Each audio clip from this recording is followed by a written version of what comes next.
지금까지 아나운서 최시중이었습니다. KBS.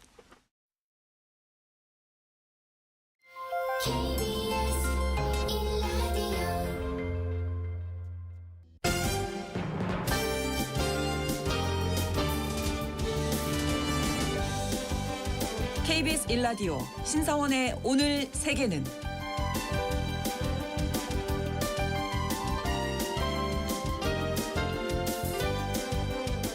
안녕하십니까. 아나운서 신성원입니다. 서로 국경을 맞대고 있는 미국과 캐나다는 형제 국가라고 불릴 정도로 돈독한 동맹이었습니다. 하지만 캐나다가 미국의 51번째 주가 돼야 한다는 트럼프 대통령의 발언과 고율의 관세 부과로 양국 갈등은 점점 고조되고 있죠. 게다가 최근 스콧 베센트 미국 재무장관이 캐나다로부터 분리 독립을 원하는 엘버타주에 협조할 수 있음을 시사한 것을 두고 미국이 그린란드 합병을 요구한 것처럼 캐나다에 대해서도 실제적인 행동에 나서는 것이 아니냐, 이런 우려가 나오고 있습니다. 이처럼 미국이 최고 우방인 캐나다를 흔드는 이유가 무엇인지 잠시 후 글로벌 이슈에서 짚어보겠습니다.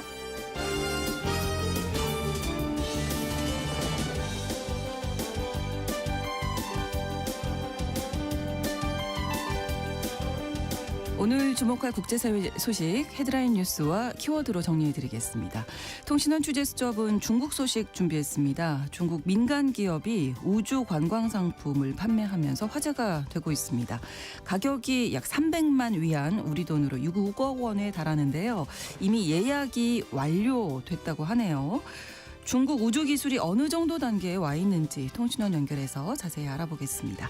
2월 3일 화요일 KBS 1라디오 신성원의 오늘 세계는 시작합니다.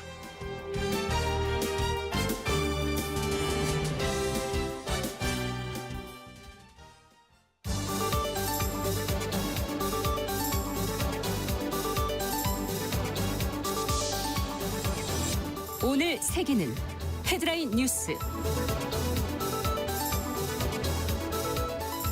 도널드 트럼프 미국 대통령이 대규모 군전력을 인근에 배치하며 중동 긴장이 치솟은 가운데 미국과 이란 간의 고위급 회담이 오는 현지 시각 6일 열린다는 보도가 나왔습니다.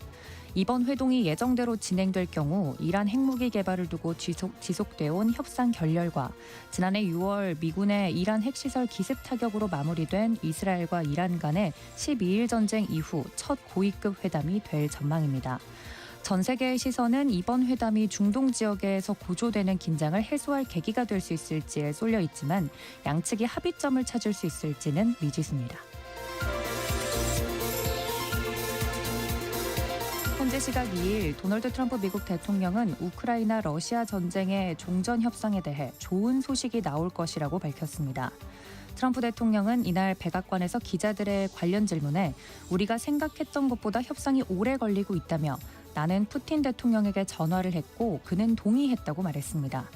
트럼프 대통령은 푸틴 대통령이 무엇에 동의했는지 자세히 거론하진 않았지만 젤렌스키와 푸틴 사이에 엄청난 증오가 있다고 말한 점으로 미루어 보아 우크라이나 러시아 양국 정상회담을 염두에 둔 발언일 가능성이 높아 보입니다. 미 행정부가 지난달 21일부터 이란과 소말리아 등 75개국 국민에 대한 미국 이민비자 발급을 중단하자 미국 시민단체들이 이를 무효화해달라며 소송을 냈습니다.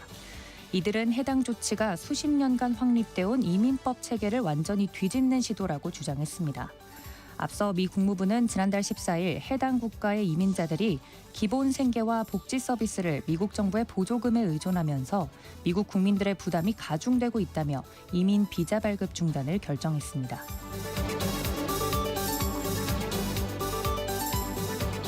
프랑스 정부가 장기간 이어진 소모적 공방 끝에 2026년도 예산안을 최종 처리했습니다. 프랑스 하원은 현지 시각 2일 정부의 독자적인 예산안 처리 방식에 반발해 야당이 제출한 두 건의 정부 불신임안을 각각 표결에 붙였으나 가결 정족수에 미달해 모두 부결됐습니다. 그 결과 하원이 정부를 신임한 것으로 평가돼 2026년도 예산안도 하원 승인을 얻은 것으로 간주됐습니다. 2026년도 예산안이 프랑스 하원을 최종 통과하면서 예산안 공포까지는 헌법위원회 심사만 남게 됐습니다. 현지 시간 1일 치러진 중미 코스타리카 대통령 선거에서 우파 여당인 국민주권당 소속 라우라 페르난데스 후보가 승리했습니다. AFP 통신에 따르면 개표율 81.24% 기준 페르난데스 후보는 48.94%를 득표해 33.02%를 얻은 국민해방당 알바로 라모스 후보를 제치고 당선을 확정했습니다. 페르난데스 후보는 현 정부에서 기획경제정책부 장관을 지냈으며 마약 밀매 관련 강력 범죄를 엄단하겠다는 공약을 내세워 표심을 얻었습니다.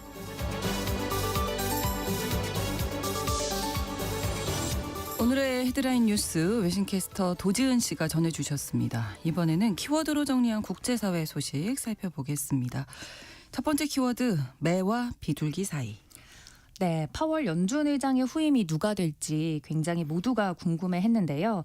주말 사이 케빈 워시 전 연준 이사가 차기 연준 의장으로 지명됐습니다. 네. 이 케빈 워시가 누구인가, 또 이번 지명을 두고 시장의 해석이 굉장히 엇갈렸는데요. 과거에 인플레이션 위험을 경고하면서 금리 인상을 주장했던 대표적인 매파 인사였다는 점이 부각되는 반면 네. 최근 발언과 평가를 놓고 보면 반대로 비둘기파로서 트럼프 2기 행정부 들어서는 정부 정책을 지지하면서 전과는 또 180도 다른 모습을 보여주고 있어서 혼란이 가중되는 게 아니었나 싶습니다. 네. 이분의 이력과 행보를 보면요. 굉장히 젊은 최연소 연준 이사로 활동을 한 이력이 있습니다. 모건 스탠리 M&A 부서에서 월가 경력을 쌓았었고요. 조지 W 부시 행정부의 백악관 국가경제위원회 특별보좌관을 거쳐서 2006년에 불과 35살의 나이로 최연소 연준 이사 타이틀을 달았습니다. 네. 이 연준 내부 경험과 외부 비판자라는 이중적 이력을 동시에 지닌 인사로 평가가 되고요. 월가, 워싱턴, 중앙은행의 경험을 모두 다 직접 겪어본 인물로 꼽힙니다.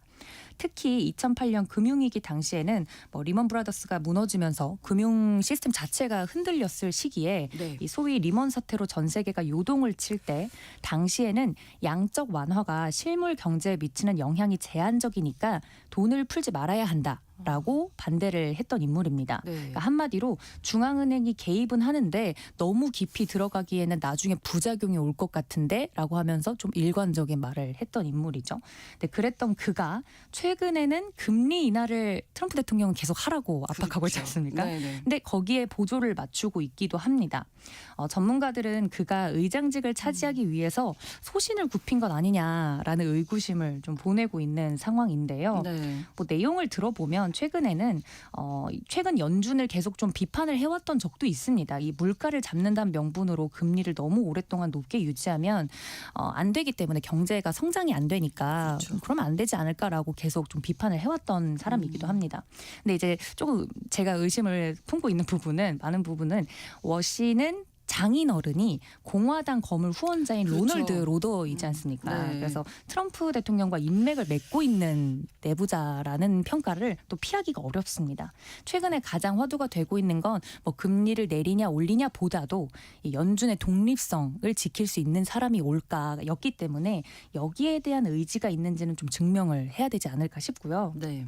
여기에 대해서 전 연준 직원 스칸다 아마르나스는 뉴욕타임스에 그의 금리에 대한 견해는 누가 집권하고 있느냐에 관련이 있다라고 하면서 네. 네, 비꼬기도 했고요. 또 JP모건의 마이크 페럴리 이코노미스트도 문제는 우리가 그를 매파와 비둘기파 중에 결정하기보다는 이 상황에서는 어떤 워시 버전을 보게 될 것이냐라고 꼬집기도 했습니다. 아직 확실하지 않군요. 맞습니다. 네. 그래서 이제 합쳐서 매둘기라는 말이 나오고 있는 것 같고요. 네. 네, 트럼프 대통령은 금리를 인하하길 바란다라고 하면서도 결국엔 워시가 옳다고 생각하는 대로 결정할 거다라고 말을 하긴 했습니다.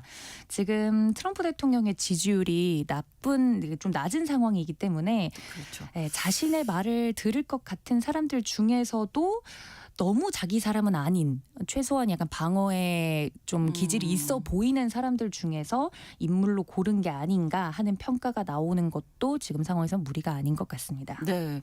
아무튼 이른바 워시 쇼크였습니다. 이 케빈 워시 지명된 이후에 글로벌 시장이 좀 출렁했죠. 맞습니다. 시장에서는 처음에 케빈 워시를 매파적 인물로 좀 해석을 하면서 그렇죠. 네네. 네, 금리 인하에 아마 소극적일 것이다라는 전망에 뭐 뉴욕 증시, 주식부터 뭐 여러 가지 포함해서 맞아요. 아시아 증시 금은도 많이 떨어졌고. 맞습니다.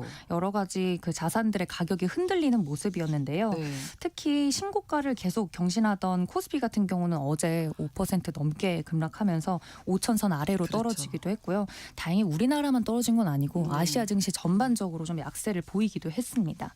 말씀 주신 것처럼 금, 은 최근에 계속 신고가 랠리 가고 있다고 소식 전해드렸었는데 네. 이 귀금속 또 비트코인 같은 가상화폐도 패닉셀링, 그러니까 멘붕인 거죠 한마디로. 네, 이 매도세가 계속되면서 가격이 크게 밀렸습니다. 비트코인 같은 경우는 지난해 10월 초에 1억 7천만 원대까지 고점을 높였다가 이후에 계속 흘러내리고 있는 상황입니다. 은은 30%대까지 폭락을 하기도 했었고요. 네. 네, 블룸버그는 이번 귀금속 급락의 직접적인 배경으로 중국 투자자들의 차익 실현 움직임을 지목하기도 했습니다. 최근 금과 은 시장에 대거로 유입됐던 중국 자금이 이번 워시 지명을 계기로 가격이 고점에 도달했다고 판단하면서 좀 적극적으로 매도한 게 아니냐라는 분석을 내놓고 있습니다. 네. 안 그래도 너무 많이 올라서 불안불안하다라고 생각을 했는데 이 워시를 차기 연준 의장으로 트럼프 대통령이 지목을 하면서 대거 차익 실현에 나섰고 그 바람에 폭락이 촉발됐다라면서 외신들도 앞뒤 상황을 설명하면서 분석을 했는데요. 네. 다행히 간밤에 이제 금과 은 가격이 롤러코스터를 타는데 급락했다가 워낙 많이 떨어졌으니까 약간 올라온 모습이긴 했습니다만 이 케빈 호시 지명이 시장의 하나의 트리거처럼 보인 것은 분명해 보입니다. 그렇습니다. 과연 매파의 모습을 보일지 비조기파의 모습을 보일지 좀 지켜봐야 되겠습니다. 다음 키워드 끝이 보이지 않네. 네, 미국 법무부가 공개한 성범죄자 제프리 앱스타인 수사 관련 문건, 이른바 앱스타인 파일이 유명 인사들의 이름이 속속 등장하면서 그 후폭풍이 커지고 있습니다. 네. 네, 현재 시각 1일 영국 BBC와 AFP 통신 등에 따르면요. 도널드 트럼프 미국 대통령의 부인인 멜라니아 여사가 주인공인 다큐멘터리 영화 뒤에서도 다루긴 할 건데 멜라니아라는 이 다큐멘터리의 감독 브렛 레트너가 앱스타인 파일에서도 등장했습니다. 네. 또 BBC는 이 레트너 측의 입장을 듣기 위해서 연락을 한 상태라고 밝혔는데요. 이 사람은 영화 러시아워나 엑스맨, 최후의 전쟁 등 인기 시리즈들을 만들어냈지만 미투 운동으로 영화계에서 쫓겨난 바 있는 인물입니다. 또 앱스타인 수사 관련 문건이 추가로 계속 공개가 되고 있는데 유럽도 발칵 뒤집혔다고 합니다. 네. 노르웨이의 메테마리트 왕세자비도 앱스타인과 친분이 드러나서 파문이 일고 있다고 합니다. 앱스타인 문건에서 메테마리트의 이름이 최소 1000번 이상 등장했다고 하는데요. 네. 앱스타인과의 교류와 관련돼서 이 왕세자비는 판단력이 부족했다. 앱스타인과 접촉한 걸 깊이 후회한다면서 앱스타인의 배경을 더 면밀히 확인하지 못하고 그가 어떤 사람인지 빨리 이해하지 못했다라고 밝혔습니다. 한편 이 2001년에 호콘 왕세자와 결혼하기 전에 태어난 메테마리트의 아들 같은 경우는 지금 성폭행 혐의 재판도 앞두고 있어서 겹악재를 맞이한 상황입니다. 이외에도 앞서 엘리자베스 2세 여왕의 차남이죠. 앤드루 전 왕자는 앱스타인이 매우 가까운 사이였음을 보여주는 사진 자료도 계속 여러 건 공개가 되고 있고요. 또 지난해 주미대사를 지내던 중 앱스타인과의 친분으로 경질됐던 피터 맨델슨 전 영국 산업장관은 이번 문건 공개로 다시 구설에 올랐습니다. 네. 프랑스의 브리노 르메르 전 경제장관도 앱스타인을 소개받아 만난 적이 있는 것으로 알려져서 계속 파묘처럼 파도 계속 문제가 생기고 있습니다. 이외에도 저희가 잘 아는 마이크로소프트 창업자 빌 게이츠 등 여러 유명인이 앱스타인과 친분을 쌓은 사실이 확인돼서 파장이 커져가고 있습니다. 네. 이렇게 파도 계속 무언가가 나오고 있는 와중에 블라디미르 푸틴 러시아 대통령의 이름을 포함된 문서 1000여 건, 또 모스크바를 언급한 문서도 9천여 건이 포함됐다라고 밝히면서 네. 좀 시각이 달리 되고 있는데요. 영국 일간 텔레그래프에 따르면 앱스타인이 젊은 러시아 여성들을 모집해서 성매매를 알선했다면서 러시아 정보기관과 결탁해 세계 정재계 유력 인사들을 상대로 이른바 콤프로마트, 협박용 약점 수집이라고 하는데 네. 이 공작을 펼쳤다는 러시아 스파이설까지 제기가 되고 있습니다. 네. 이 콤프로마트는 러시아의 줄임말인데요.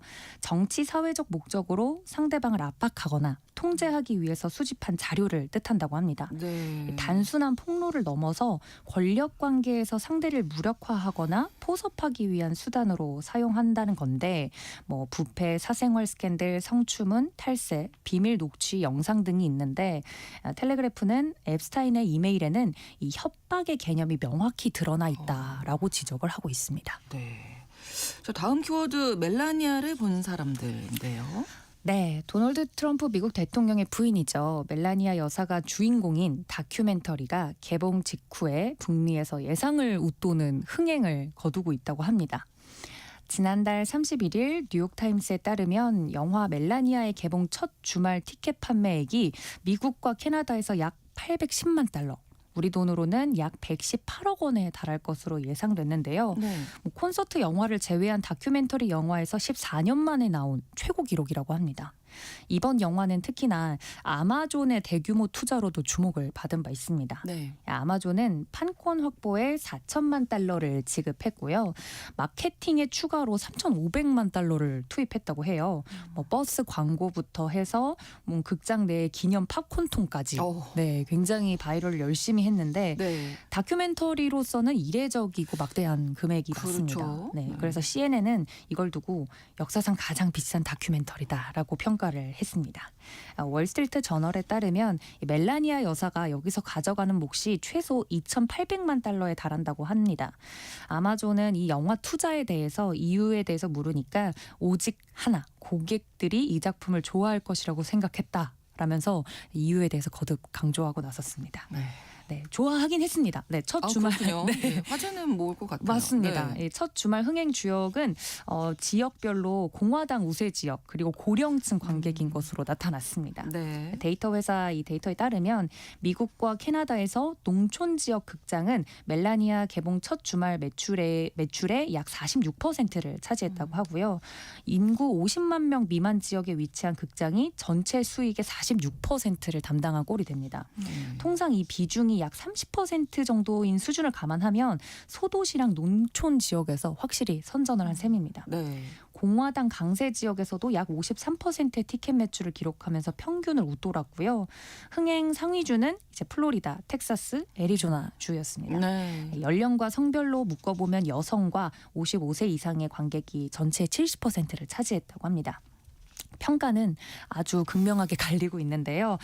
보고 너무 좋았다 하는 관객들이 있는 한편 다수의 평론가들은 이 다큐멘터리를 하나의 선전물 같다라고 혹평을 하고 나섰습니다. CNN은 티켓 판매 양상은 미국 사회에 익숙한 레드와 블루 진영 구도를 그대로 반영하고 있다라고 전했습니다. 네. 자, 다음 키워드 51, 52, 53번째 주. 주가 계속 늘어나는군요. 맞습니다. 네. 땅은 커지고 있는 건지 약간 의문인데요. 그린란드 강제 병합을 밀어붙이던 트럼프 미국 대통령이 이번에는 협상이 시작됐고 합의에 근접했다라고 자신감을 내비쳤습니다. 네. 영토 소유 대신에 전면적 접근권을 이제 확보하려는 전략적 선회다라는 분석 속에서 동맹과 국제 질서를 둘러싼 논란이 더 커지고 있는 상황입니다. 트럼프 대통령은 모두에게 매우 좋은 거래가 될 거다. 특히 국가 안보 측면에서 아주 중요한데 결국에 합의를 보게 될 거다라고 언급했습니다. 네. 근데 이 트럼프가 말하는 합의의 실체가 소유가 아니라 전면적 접근권이라는 데 좀 포인트가 있는데요. 네. 덴마크의 주권은 살려주되 미국 차세대 방어인 이 골든돔 배치와 핵심 광물 개발권은 미국이 독점하겠다라는 구상인 것 같습니다. 네. 나아가서 미국이 덴마크 재정 지원을 대신하는 조건으로 군사적 권한을 확대하는 이른바 자유연합협정 모델까지 거론이 되고 있습니다. 네. 직접 병합은 피하지만 실질적 영향력은 장기적으로 좀 고착화하려는 전략이 아닌가 싶고요. 이런 변화가 외교적 성과라기보다는 이 경제적 압박 속에서 나오는 후퇴 아니냐라는 분석도 있습니다. 관세를 계속 얘기하다 보니까 맞습니다. 그렇죠. 근데 반면 일각에서는 트럼프가 원하는 대로 그린란드를 만약 차지하더라도 이 골든돔 배치 등 사업이 정상적으로 추진될 가능성은 좀 적지 않냐라는 지적도 나오고 있다고 합니다. 네. 이유를 좀 들어보면 지난해 연방의회를 통과한 230억 달러 수준의 골든돔 관련 자금이 아직 집행조차 되고 있지 않아서 트럼프 대통령의 자녀 임기인 3년 안에 이게 완성될 가능성에 대해서는 방산업계 관계자들은 좀 비관적인 말을 하고 있다고 하고요. 네. 트럼프 행정부는 또 골든돔 프로젝트를 정부와 업계가 부담하기 위해서 여러 업체의 계약을 분배했는데 기업 입장에선 개발 단계에 투입될 대규모 초기 투자금도 굉장히 부담이다라는 지적도 나오고 있습니다. 네. 뭐든지 이제 돈으로 귀결되는 문제들인 것 같은데 그렇죠. 네, 병합에서는 접근권으로 선회를 했지만 주권을 건드리지 않고도 안보와 자원을 확보하려는 더 정교한 전략이라는 평가도 함께 공존하고 있긴 합니다. 영토가 없이 영향력을 넓히려는 이 구상은 국제 주권 질서와 동맹의 가치를 시험하는 새로운 분수령이 되고 있다는 평입니다. 이런 와중에 캐나다와 그린란드 또 베네수엘라를 미국에 주로 편입하고 싶다라는 농담을 던져서 제가 키워드로 한번 뽑아봤는데요. 52, 53. 맞습니다. 워싱턴 포스트에 따르면 트럼프 대통령이 지난달 31일에 워싱턴 DC에서 열린 사교 모임에서 이 비공개 연설을 했는데 거기서 그린란드를 미국의 51번째 주로 만들려는 의도는 전혀 없다. 나는 캐나다를 51번째 주로 만들고 싶고 네, 그린란드는 52번째 그리고 베네수엘라를 53번째가 될 수도 있겠다라고 말했다고 합니다. 아이고. 네, 미국 네. 정재계 거물들이 모이는 이 클럽의 연례 만찬 연설에서는 참석자를 대놓고 놀리기도 하고 또 자기 비하식 농담을 하는 게 관례라고는 합니다. 네. 근데 트럼프 대통령의 이 발언도 당시에는 농담으로 받아들여지는 분위기긴 했는데 이게 상황이 상황인 만큼 그럼요. 네, 농담으로 받아들여지지 않는 게 문제인 것 같습니다. 그렇습니다. 오늘 여기까지 듣도록 네. 하겠습니다. 헤드라인 뉴스와 키워드 외신캐스터 도지은 씨와 함께했습니다. 고맙습니다. 감사합니다. KBS 라디오 신성원의 오늘 세계는 1부 마무리하겠습니다. 11시 30분부터 일부 지역에서는 해당 지역 방송 보내드리겠습니다. 파이어하우스의 노래 When I Look Into Your Eyes 함께 듣겠습니다.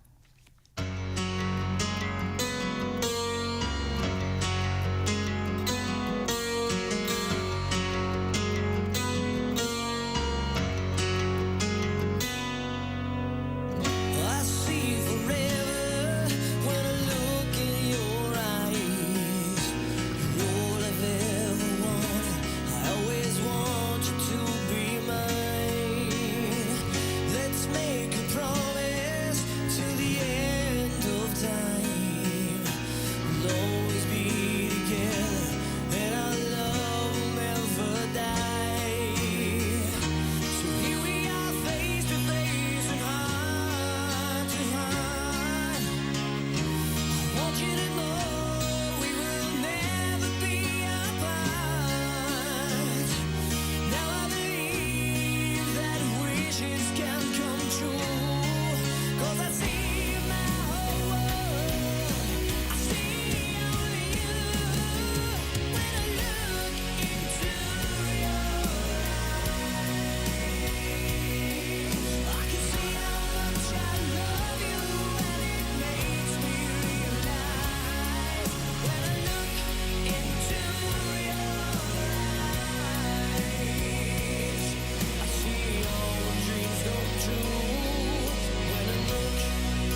지금 시각은 11시 30분입니다.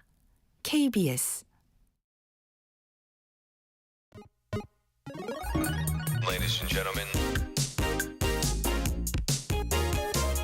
국제사회의 다양한 뉴스를 한눈에 KBS 1라디오 신성원의 오늘 세계는 세계를 바로 보는 최소한의 투자입니다.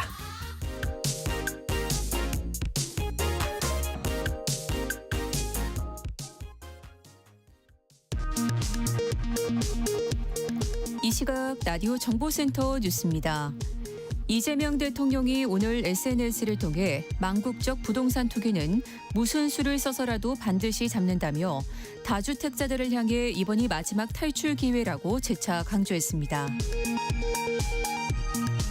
정부가 1주택자 양도세 장기 보유 특별공제 폐지는 전혀 사실이 아니라며 해당 내용을 포함해 온라인에 떠도는 부동산 대책 내용에 대해 경찰에 수사를 의뢰했다고 밝혔습니다.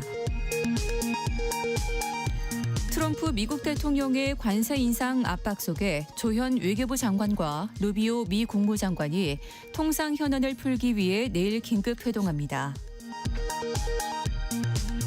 국제유가 하락 등의 영향으로 지난달 소비자 물가가 2% 상승하며 최근 5달 사이 가장 낮은 수준을 기록했습니다. 다만 명절을 앞두고 축산물과 수산물의 가격이 많이 올랐고 또 라면 같은 일부 가공식품도 높은 상승폭을 보였습니다. 김경 전 서울시 의원으로부터 공천 헌금 1억 원을 받았다는 의혹을 받는 강선우 의원이 지난달 20일 이후 14일 만에 경찰에 다시 소환됐습니다. 경찰은 강 의원에 대한 2차 조사 후 피의자들에 대한 신병 확보를 검토할 예정입니다. 트럼프 미국 대통령이 인도가 러시아산 원유 구매를 중단하기로 했다면서 제재성 관세 25%를 철회하고 상호 관세도 25%에서 18%로 낮춰 전체 관세를 기존 50%에서 18%로 크게 낮춘다고 밝혔습니다. 지금까지 라디오 정보센터 뉴스 정한나였습니다.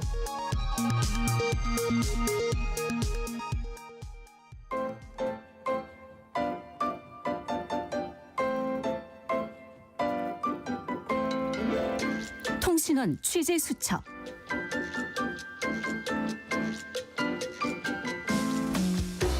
통신원 취재 수첩 오늘은 중국 베이징으로 가보겠습니다. 송문규 통신원 연결하겠습니다. 안녕하세요.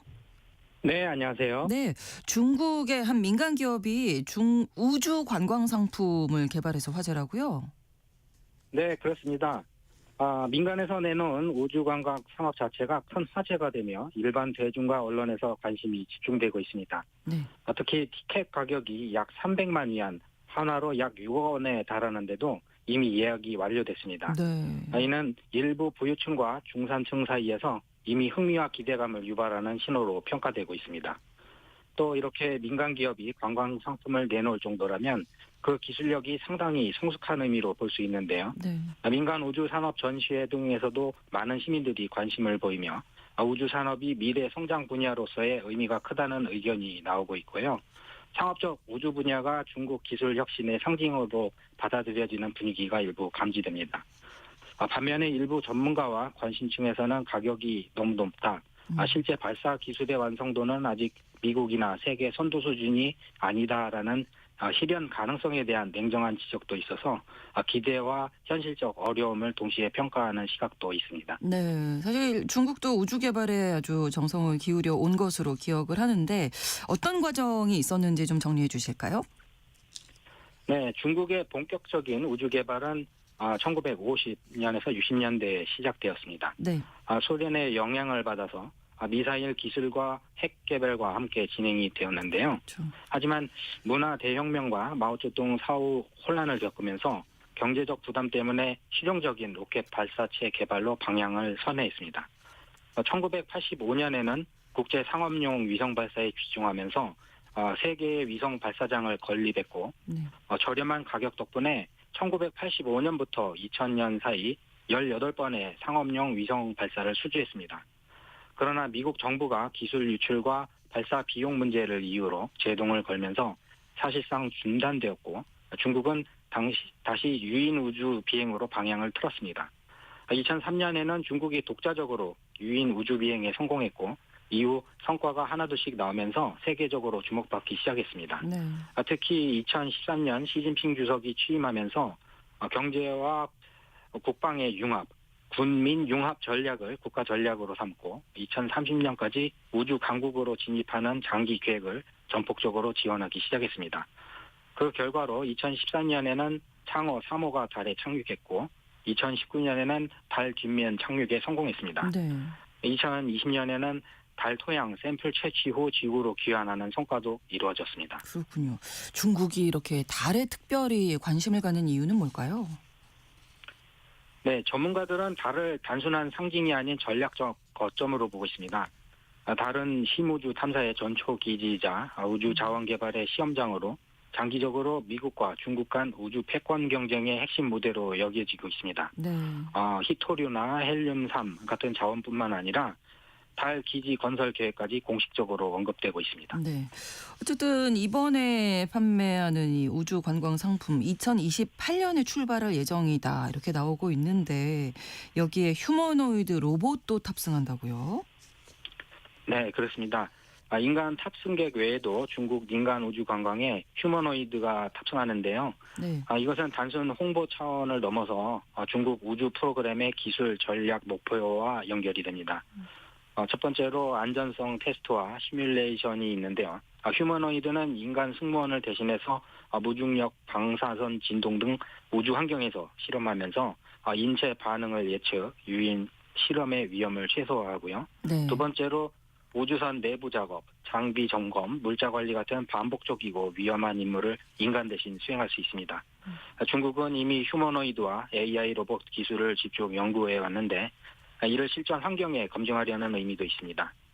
따라서 이번 시도는 홍보용 퍼포먼스 그리고 기술 시험 및 데이터 확보 또 민간 우주 관광 안전 검증이라는 3중 목적을 갖고 있습니다. 네, 사람이 할 수 없는 실험을 수행할 수 있다 이런 얘기인데 자 우주 관광 이야기하다 보니까 일론 머스크의 스페이스X가 떠오릅니다. 중국과 미국의 어떤 기술력이라든지 여러 분야에서 차이가 좀 있겠죠.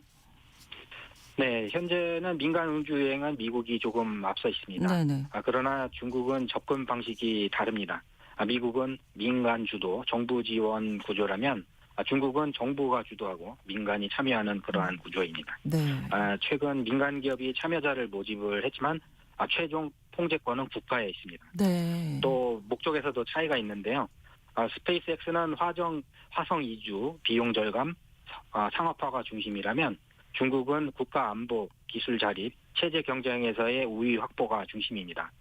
또 속도와 실험 방식 사이에서도 차이가 있는데요. 스페이스X는 실패 사례를 공개하고 반복 실험하지만 중국은 검증된 기술 위주로 안전성을 최우선하고 실패를 드러내지 않습니다. 네. 특히 의사 결정 구조에서 미국은 스페이스X와 일론 머스크가 중심이지만 그렇죠. 중국은 공산당이 전략의 중심입니다. 결국 중국이 우주 개발로 얻으려는 것은 어떤 걸로 보면 될까요? 네, 전문가들은 중국이 우주 개발을 통해 미국에 뒤처지지 않는 초강대국 지위를 확보하려 한다고 평가합니다. 네. 이것은 군사 정찰, 위성 통신, 글로벌 영향력과 직결됩니다. 우주 공간은 무역과 별개로 중국이 기술과 질서의 주도권을 확보할 수 있는 영역입니다. 과거 미중 무역 전쟁에서 미국의 우위가 두드러졌다면 우주 분야는 중국이 선점 전략을 펼칠 수 있는 공간으로 보고 있습니다. 네, 알겠습니다. 오늘 소식 고맙습니다. 네, 감사합니다. 중국 베이징에서 송문규 통신원이었습니다.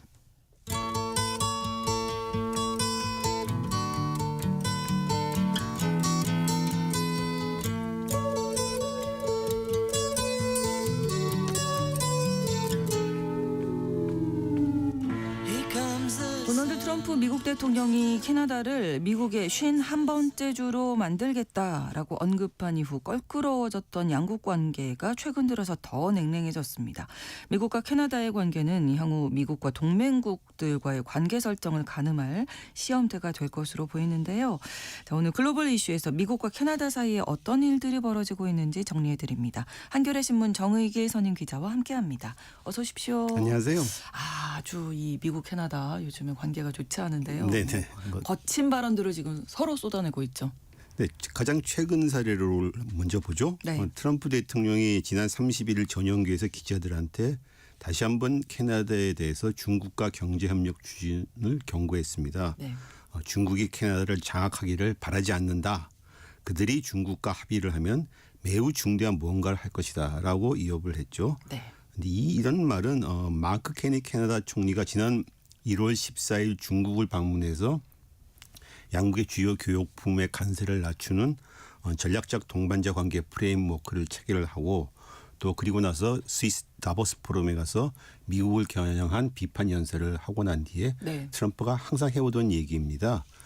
트럼프는 지난 1월 24일 만약 캐나다가 중국과 거래를 한다면 협정을 맺는다면 미국으로 오는 모든 캐나다 상품과 제품의 100% 관세가 즉각 부과될 것이다. 이렇게 이어했습니다.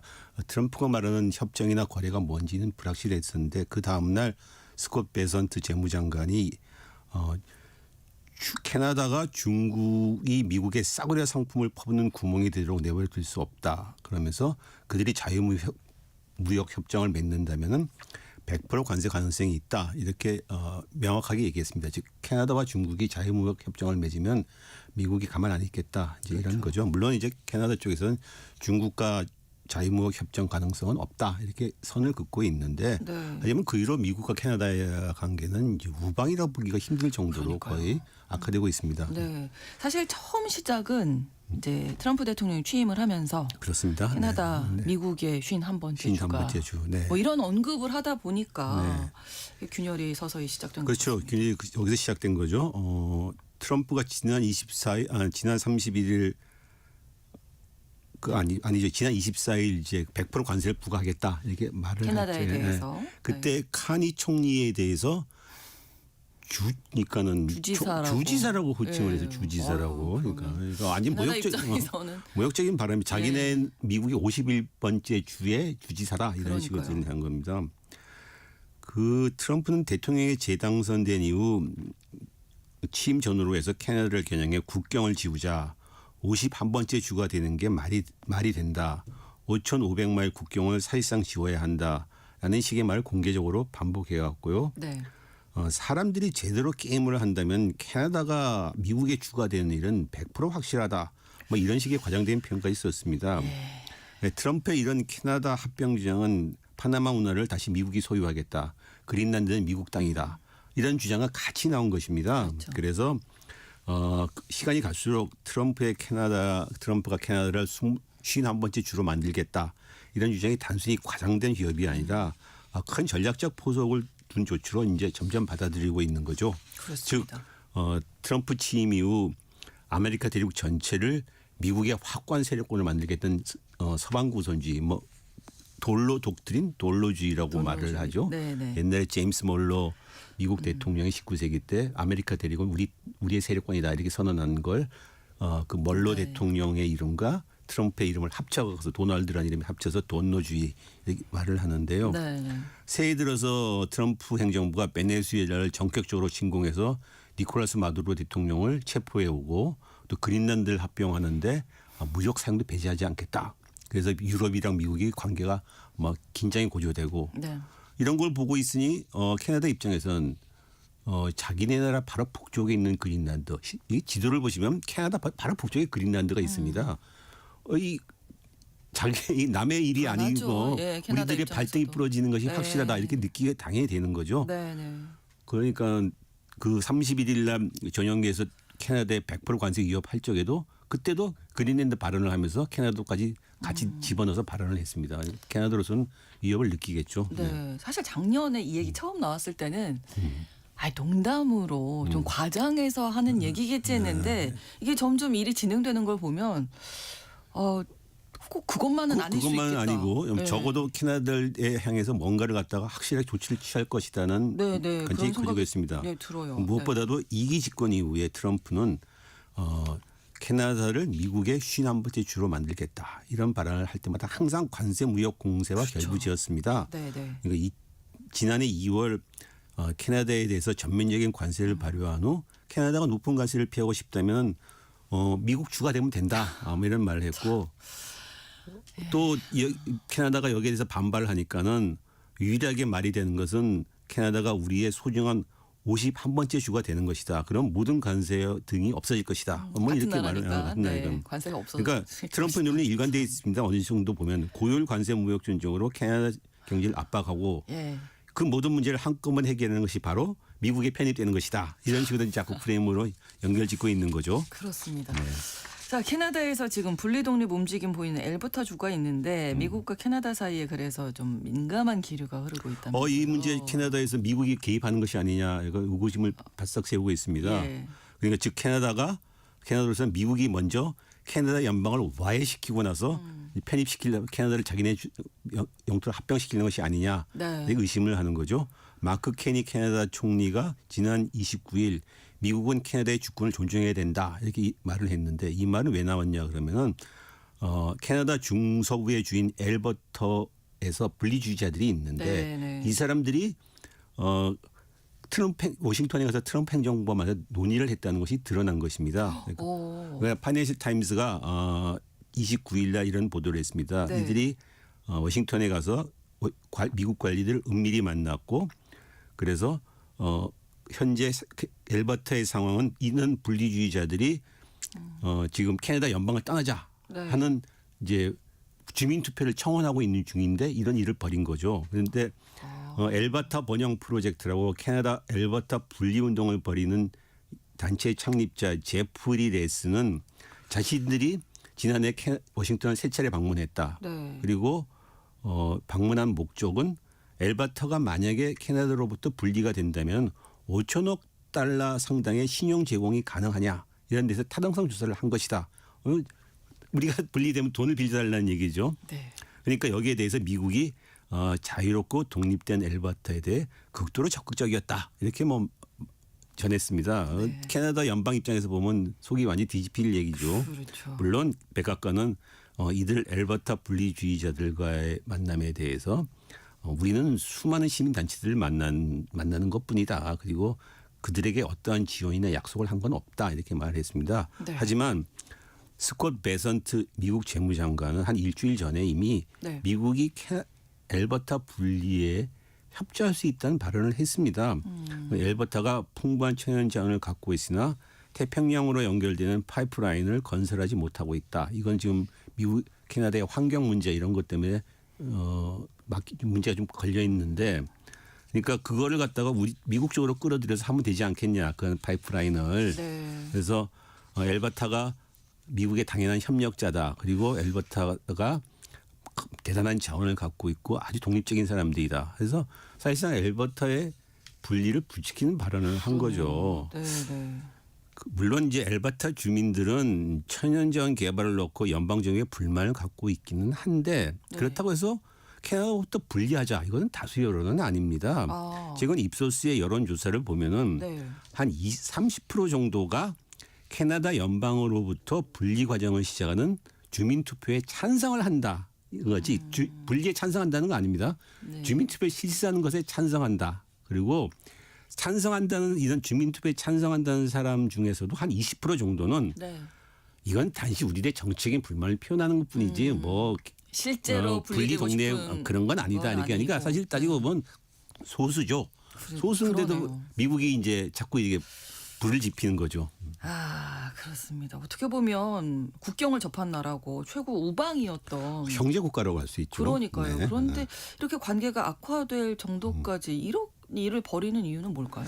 그러니까 앞서 말했던 이제 트럼프 행정부의 전략적 포석이라고 할 수 있고 그 궁극적인 어떤 목적이 뭐냐는 건데 트럼프의 미국으로서는 이제 캐나다까지 확실하게 통제하고 포괄하는 실질적이고 명목적인 거대한 미국 세력권을 구축하려는 것이 아니냐. 즉 합병을 하든 안 하든 간에 합병을 하든 안 하든 간에 그래서 뭐 미국과 캐나다는 사실 별개의 나라지만 하나의 경제권으로 볼 수 있습니다. 그렇죠. 멕시코까지 포함된 북미 자유무역협정 즉 나프타가 있었고 네. 두 나라 시민은 자유롭게 국경을 오가고 있고 또 캐나다의 동서 교역량보다는 미국과의 남북 교역량이 훨씬 많습니다. 네.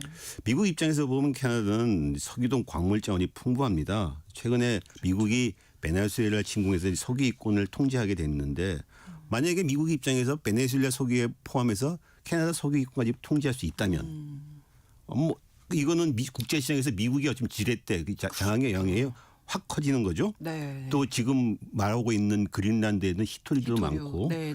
물론 그린란드의 히토리냐 베네수엘라의 석유 이런 것들이 시장성이 있느냐는 여전히 의문이긴 한데 어쨌든 간에 미국이 이걸 지고서 국제시장에 대한 장악력을 갖다가 지렛대를 행사할 수가 있는 거니까요. 네네네. 그래서 미국으로서는 합병을 하든 안 하든 간에 이런 식의 압박을 통해서 캐나다의 어떤 통제력을 더 지어나가는 것이 이른바 트럼프가 생각한 서방구 우선주의 놀로 독트린을 걸어가는 길이죠. 그러니까. 네, 큰 그림 돌로 독트린을 그려놓고 하나씩 네. 이제 절차를 네. 밟아 나가는 과정 중에 있는 것 같은데 미국이 캐나다를 앞으로 어떻게 압박할까요? 당장 이제 현안은 그겁니다. 현재 미국, 멕시코, 캐나다 협정이라는 것이 있는데 USMCA가 있는데 일종의 무역 협정이죠. 올해 7월까지 공동 검토를 하고 연장을 합의해야 합니다. 이제 이른바 사실상 재검토, 재협상을 하는 거죠. 근데 이 협정 원래 이 세 나라가 맺었던 자유무역지대 협정인 북미 자유무역 협정, 즉 나프타를 대체한 것입니다. 트럼프가 일기 집권 때 자유무역 협정 싫다 그러면서 이걸로 대체해 버렸는데 내용은 사실 거의 좀 비슷합니다. 물론 기존의 자유무역 협정은 좀 완화된 것이긴 하지만은. 근데 이번에 이제 다시 이제 재협상에 하자고 하는 거죠, 미국이. 트럼프가.